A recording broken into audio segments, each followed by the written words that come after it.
Now imagine you're Led Zeppelin in 1969. You just completed your first album in under 36 hours. No studio gatekeepers, no label oversight. Just four men on a mission. But you four men are weapons of your craft. Jimmy Page, the architect. John Paul Jones, the mystical arranger. John Bonham, the thunder. And of course, Robert Plant, the siren.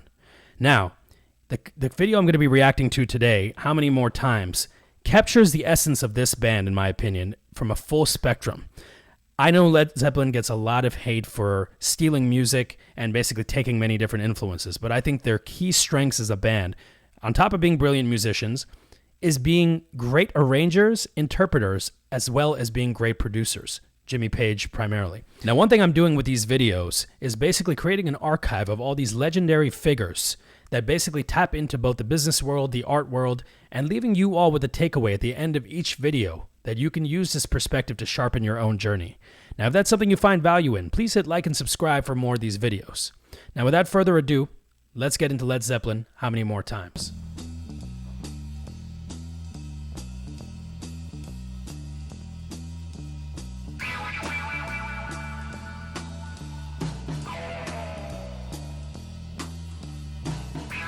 Now, right off the bat, I gotta stop that right there. What a brilliant intro. Now, I did mention that this song feels like it's a story talking about the influences that I think Led Zeppelin had. And this is my own take on this. But I almost feel like they're basically presenting the jazz and blues in the beginning, well, obviously with this kind of jazz swing thing going on in the beginning, and the fusion stuff that happens, the journey they went on, all the way to get to the kind of funky section at the end, and then going right back into the jazz and blues. They're basically telling a story of how these influences all tied in together and maybe painting their identity as to how this all influenced them. For example, this intro on its own, John Paul Jones playing that James Jamerson perfect walking bass line and kind of just swinging, his Charles Mingus influence. John Bonham just swinging like hell. He's got, obviously, Elvin Jones is a big influence on him, Buddy Rich, Max Roach, these great jazz drummers of the time. And later on in the catalog of Zeppelin, obviously he takes from drummers like Bernard Purdie. But my point is that these guys were students, and they were also great at translating what they've learned for the audience at the time to basically understand. So I'm in love with this intro. This is probably one of my favorite parts of the song. It's such swagger, and it captures, I think, what London must have felt like at the time. The optimism, the style, and even the confidence that was coming through from a lot of these kids that grew up in post-war Europe, and now they're finally entering into their own. So you can hear that, and these young men are going to take us on a journey here. So let's continue real quick.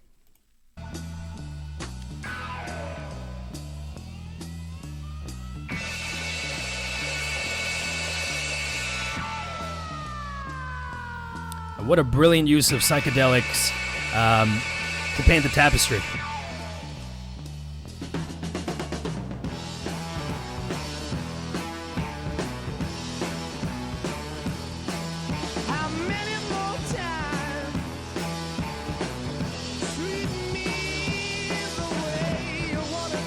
Hell of a riff.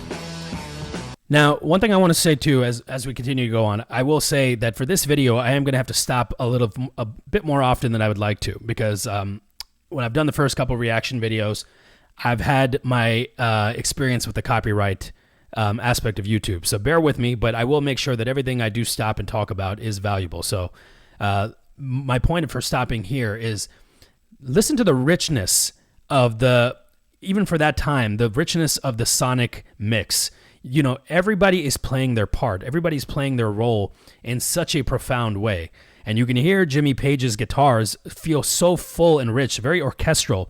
John Paul Jones's bass right in the center, and then John Bonham with that thundering, just kind of swing groove. And then Robert Plant's voice cuts through all these frequencies. If we're going technical for a section, cutting through all the emotional and the technical frequencies. And you just hear his voice cut through knife like a butter. But it's very, very piercing, and it adds a nice contrast to these lower, richer frequencies that are in the mix. But I think one of the things to Led Zeppelin's music is that they had this sophistication about the way they were producing their records. It was very, very thought out. It wasn't just trivial and like, let's just set up a couple of mics here. And I'll get into that later as to what their general thought process was. But even you can hear the way the weight of this intro and the weight of this first couple of verses here sound Very, very, very intentionally rich and sophisticated.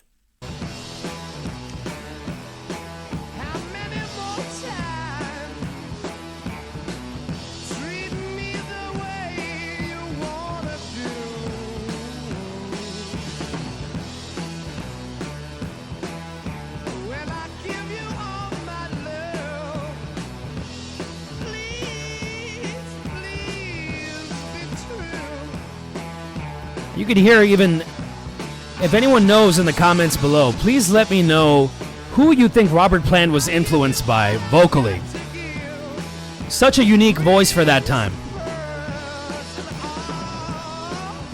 Obviously, we know that he was influenced by the blues, but I'm very curious as to like what made him want to sing in that higher register, because nobody was doing that, in my opinion, up to that point, at least in the way that this was so distinct. And this has influenced so many rock singers afterwards. I mean, it's Chris Cornell, I think, is the main kind of predecessor, I think, as the rock heavyweight singer that I think comes after Robert Plant, at least for the next generation. But if anyone can tell me, let me know in the comments below.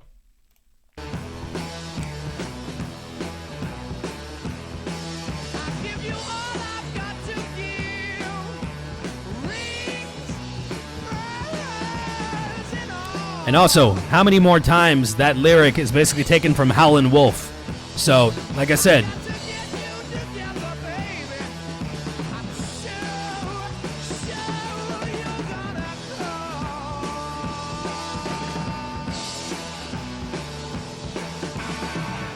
and here it is. They start taking us on a journey.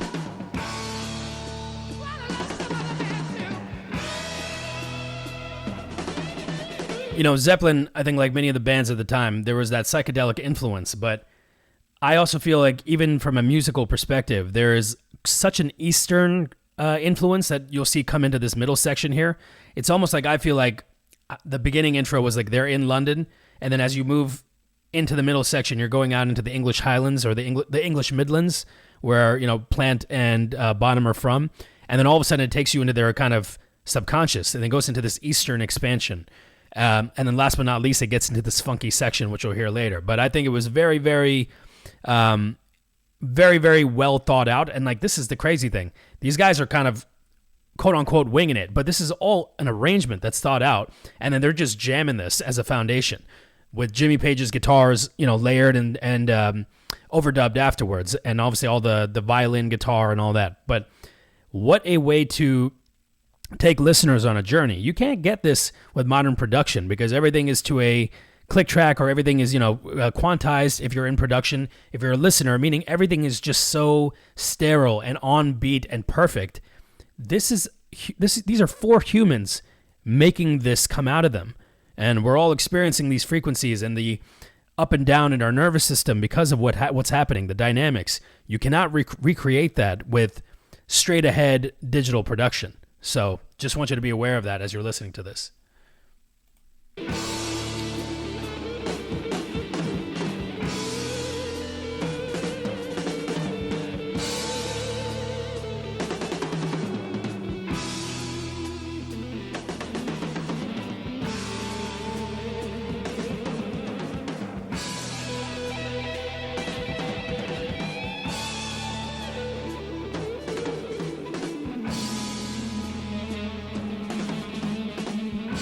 I almost hear, you know, this is kind of a very British kind of sound. Like it's almost like very military-esque. And then, you know, in certain parts, the way they kind of do this anthemic fanfare, but they're doing it with guitars and the drums, you know.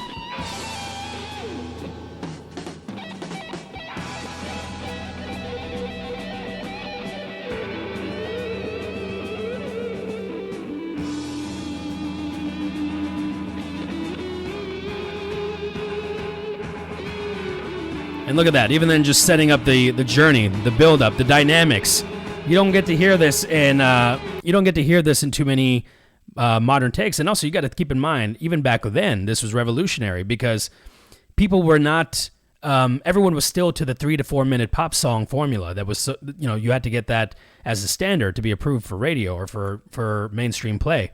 But these guys were stretching it. These guys of the time, like all the bands, Hendrix and Zeppelin and the Beatles and the Stones. But Zeppelin, I feel like they would take you on these journeys, but then they were so grounded in the riff and the actual experience of feeling that in your chest. And I almost feel like I don't know if they knew this consciously, but they definitely had a grasp on nervous system regulation. I feel like blues music and jazz music is a key component to why people of the times that developed that music played it. I mean, the blues music specifically. Imagine all the suffering that happened for that music to be conceived. You're using something to soothe you. And there's a reason why when we hear the blues scale or blues-driven music, it does something to us. It's primal. But these guys created it and cracked it open, almost like Pandora's box, where it almost inspired this, both a conscious expansion as well as a cultural and liberating, a cultural liberation, both from a sexual perspective and even like a nervous system perspective. And I'm getting a little deeper here now, but I think that there's a reason why these guys were able to crack the code and get all these young kids at that time out of their bodies and basically like experiencing things outside of what the day-to-day was. That music regulated people and gave them the confidence. You hear the confidence in the direction these guys are going in, because the blueprint is the blues, but then you're able to take that so many different places. And that's a metaphor for life as well. Like if you have fundamentals and foundations, you can stretch and you can go into the unknown with a lot less anxiety. So I thought that was one thing where every time I hear their progressions as they go through these kind of, crazy solos, that's something to keep in mind.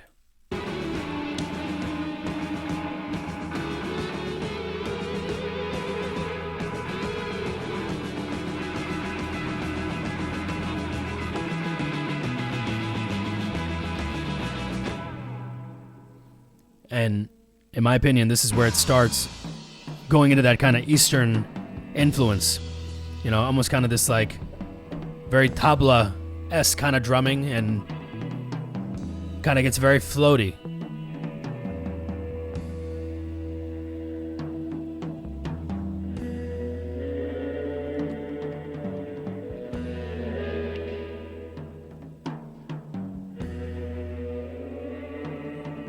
Imagine what this must have felt like listening to this at the time.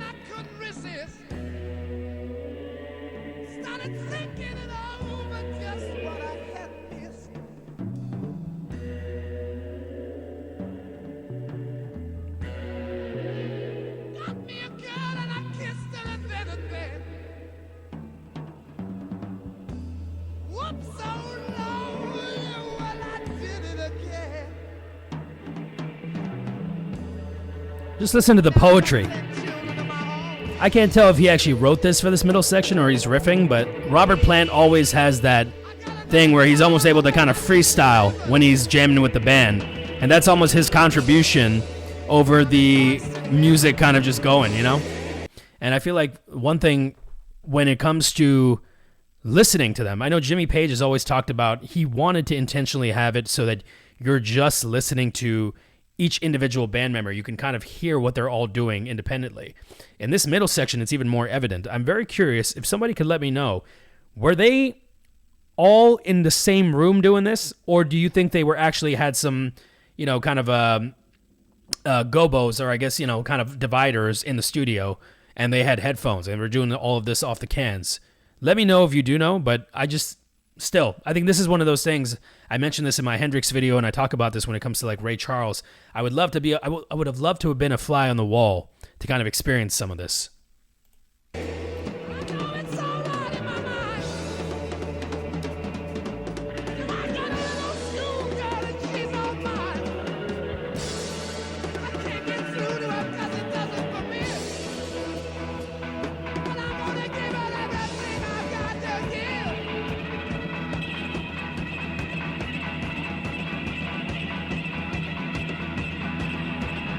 All right, I got to pause very quickly. This next section coming up, this is probably my second favorite, or maybe one of my favorites independently of the song. It's one of my favorite sections of the song where you hear this phenomenal groove. And I think this is the essence of Led Zeppelin in this little section here, where you hear all the influences up till now, the blues, the Eastern music, the jazz, and then you hear them in this one section here, which is kind of, they're heading into this, where we're like a year away from the 70s when this song comes out. And James Brown is happening, and like music is modernizing. Even some of those things of like starting on the one, this funky groove and this like brilliant riff groove that's going to kind of kick in soon here. It just shows you the power of this band and just seeing how in sync they were. A lot of times, I love Jimi Hendrix's music. You'll hear Jimi Hendrix play with Mitch Mitchell, a drummer from The Experience, and it's very jazz based, and it almost floats. And there's a time and place for floating, and you hear that a lot in the Journey aspect. But Zeppelin, I think the biggest thing was that riff and the drums and the bass were glued together. They were almost like the Power Rangers being in a Megazord. You needed everybody to do something for this music to have an impact, and they were almost like everybody was one fist with the way the riff and the groove would make you feel. So just keep that in mind when you listen to this section here.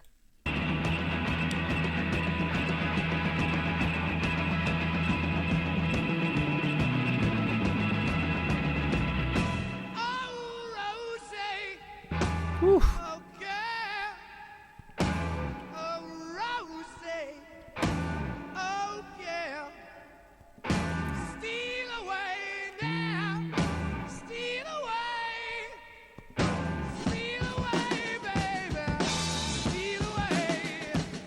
Woo!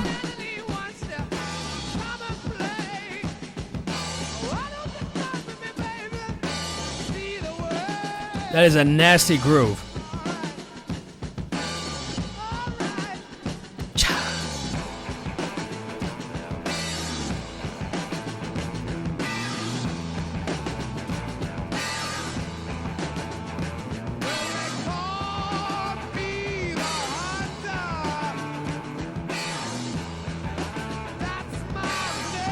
And even the vocals continuously just riffing with the band. Insane.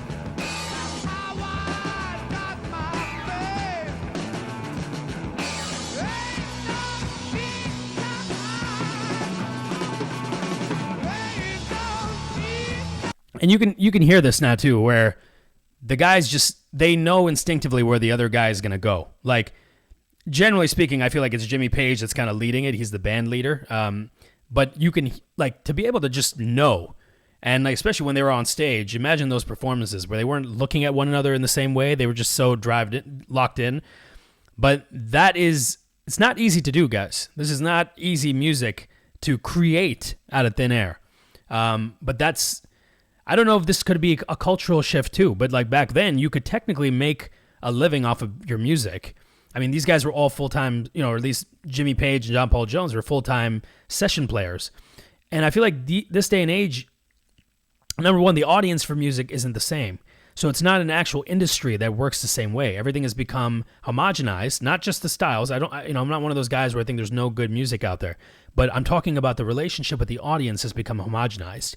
You almost have to give a part of yourself that is outside of the music before that returns back. Whereas Zeppelin, and like I call it the Michael Jordan factor, there's a mystique there. You didn't know what the fuck these guys were up to. You didn't know what they were doing with their family. But you were able to hear them basically, only when you saw them on stage and when you heard the record. That's what you knew of them. And then once in a while you would hear them on a radio show and you're like, oh my God, that's Robert Plant or that's Jimmy Page. A lot of aura, as the kids say these days. Like there's a mystique around them. And I feel like that relationship with an audience has changed. Miles Davis had it, Jimi Hendrix had it, Zeppelin had it, even hip hop folks in the 90s, they had it. Even though they were on MTV, there was a certain thing where there was a boundary between being an artist and being a consumer. Now that's changed. Everybody's a musician, everybody's a cook, everybody's this. You've almost taken away what true craft is. And that exclusivity, I think, is important, and people have lost that when it comes to their appreciation of the arts.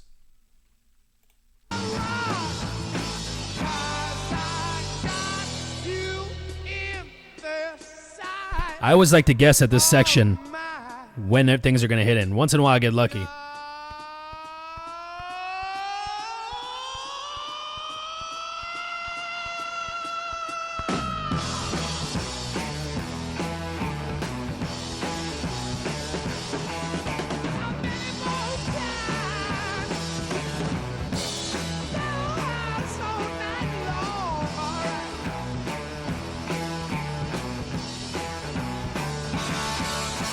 Look at that. They bring it right back to the jazz and blues. Like, this is that, took you on a story, on a little bit of a journey, and they're telling the story of how, hey, this is their musical way of saying, this is the roots. They came right back to the roots.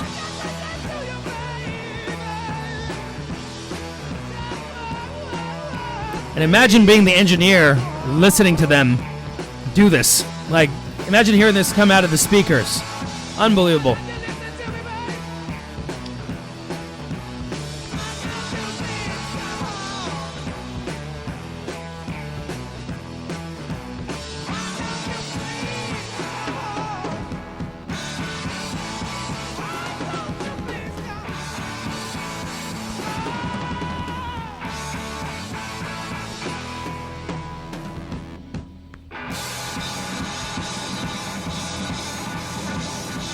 Led Zeppelin.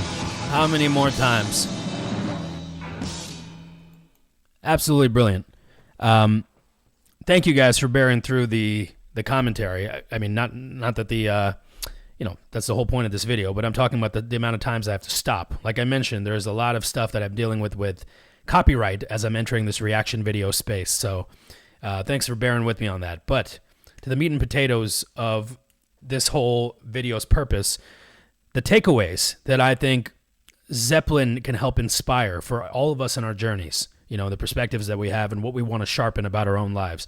There's a couple here. The first is being mindful of the company that you keep. Jimmy Page handpicked each of these guys, and he had to be very patient. There was a while there was Terry Reid, another singer, who they were going to consider as the lead vocalist. And imagine if it was Terry Reid versus Robert Plant. Who knows what would have happened? The chemistry would not have been the same. We would not have had the same Zeppelin. Sometimes when you're thinking about your own life, that could be professionally, personally, creatively, be a little bit more mindful and patient about who you're allowing into that sphere.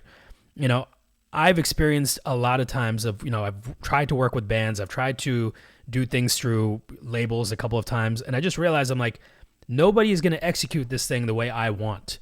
And Jimmy Page was lucky that he found guys that wanted to do this project. This is Jimmy Page's baby. At the end of the day, I mean, there's a reason why you don't see Robert Plant just saying like, yeah, Jimmy, let's go tour and continue this, posthumously of John Bonham's death. But, that's a whole other thing. But Robert Plant had his own identity. And Jimmy Page, this was his identity. It's Zeppelin. Zeppelin is his, it's what he left behind here on this earth. And I think there's a constructive way to be selfish about this. When there's something that you believe in, align with people that are on the same journey. So that way you don't have to be resentful after the fact if things don't work out. These guys all had their place in this band. And there was, I'm sure, so many reasons for each of their egos to kind of flare up. However, they all knew that there was this greater purpose, and they all served the songs, and they served this thing called Led Zeppelin. And I think that's very important, especially in your personal life, being able to choose the people around you. The wrong person can sink you and can take you into a bad place. Jimmy Page is very, very, very thorough in how he put together this group. And the second part of this band is Zeppelin gets a lot of flack for stealing content, stealing music, obviously from a lot of the blues artists and a lot of these obscure artists that also were out in the scene, in the folk scene, etc. But I feel like like I said in the beginning of the video, their key strength was arranging reference points, taking things that already worked and being able to enhance them and augment them.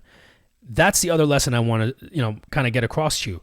I'm not saying go out and steal things, but I'm saying take the foundational strengths that society has and augment them in your own way.